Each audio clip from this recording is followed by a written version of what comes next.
encore.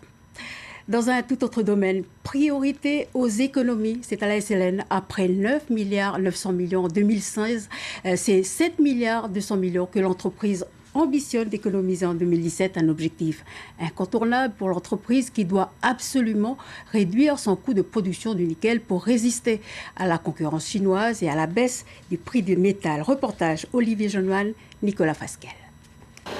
La SLN se redresse et le fait savoir. Pas question de relâcher l'effort cette année. Le coût d'une tonne de nickel produite à Doniambo doit passer de 11 000 $ en janvier à moins de 10 000 $ à la fin de l'année. Pour atteindre cet objectif, la SLN veut encore économiser cette année plus de 7 milliards à travers 600 actions engagées sur les mines et à l'usine. Cette recherche de performance se traduira par une baisse des effectifs, mais sans plan social ni licenciement. Le levier est un levier plutôt de réduction des entrées, limité vraiment au strict nécessaire et de départ naturel au fur et à mesure que ces départs s'opèrent, donc avec un gros challenge en matière de GPEC, gestion prévisionnelle des emplois et des compétences et de formation des agents. Ça veut dire un redéploiement au sein de l'entreprise ? Exactement. À terme, ce sont bien 300 emplois qui devraient être supprimés à la SLN. Sa direction fait de cet objectif une question de survie face à la concurrence de la fonte au nickel chinoise fabriquée en Indonésie qui entraîne à la baisse les prix du métal. Paradoxalement, Eramet va exploiter avec un sidérurgiste chinois le gisement indonésien de Weda Bay, l'un des plus gros gisements de nickel du monde. Le projet Weda Bay, je le rappelle, il est fondé sur un gisement de classe mondiale.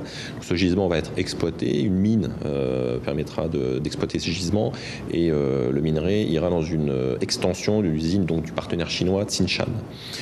Et on parle d'une usine de 30 000 tonnes. Ce qu'il faut bien voir, c'est que la Chine a développé le NPI pour ses propres besoins, mais ça n'empêche pas la SLN de commercialiser son ferro-nickel en Chine. Aujourd'hui, notre premier marché, c'est la Chine.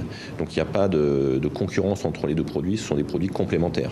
Dans le courant de l'année, la SLN devrait annoncer de nouveaux objectifs de réduction des coûts pour 2018. Il pourrait s'appuyer sur la construction d'une nouvelle centrale électrique au gaz et ainsi ramener le coût de production à 9 000 $ la tonne. D'ici là, 5 milliards seront investis dans la vieille centrale à fioul pour la maintenir en service jusqu'en 2021. Jérôme Fabre, directeur général de la SLN, est l'invité de ce journal. Bonsoir. Bonsoir. Et merci d'avoir accepté notre invitation.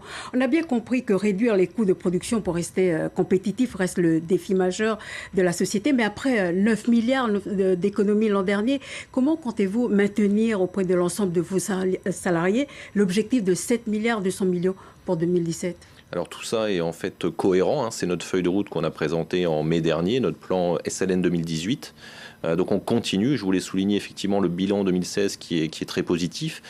Féliciter et remercier l'ensemble des salariés, les sous-traitants aussi qui nous accompagnent, ainsi que les parties prenantes, notamment les institutions qui nous accompagnent également dans nos efforts. Donc on a réussi 2016, on continue avec notre feuille de route. L'objectif est très clair, c'est d'atteindre 4,5 $ par livre à la fin de l'année, donc ce qui représente effectivement à peu près 7 milliards d'économies sur l'année, et puis passer sous la barre des 4,5 pour l'année 2018. Alors jusqu'où la société compte aller dans ses efforts ? Donc la feuille de route, elle est claire jusqu'en 2018. Et effectivement, cette année, au-delà de cette feuille de route sur les 18 mois qui viennent, il faut qu'on prépare l'avenir. Ce qu'il est important de dire, c'est que notre industrie s'est fortement transformée ces 10-15 dernières années. On est face aujourd'hui à la majorité des acteurs, des producteurs sont dans les pays à bas coût. Et donc il faudra qu'on poursuive nos efforts de réduction des coûts. Et c'est ce qu'on doit étudier. Qu'est-ce qu'il y a après SLN 2018 ? Il y aura SLN 2020, SLN 2022. On va poursuivre ce chemin vers la performance et la réduction des coûts. Alors on a entendu en début de semaine la grogne des syndicats sur la suppression envisagée d'emplois à la SLN. Qu'est-ce que vous leur dites aujourd'hui ?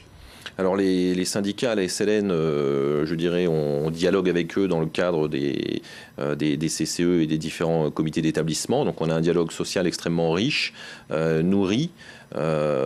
plutôt constructif. Donc il y a effectivement parfois des mouvements de grogne, mais ce qui est le plus important, c'est qu'on soit tous autour de la table pour pouvoir discuter. Et on a plutôt réussi à avancer. 2016, c'était une année d'élections professionnelles en juillet, et malgré ces élections, on a quand même réussi à faire notre plan.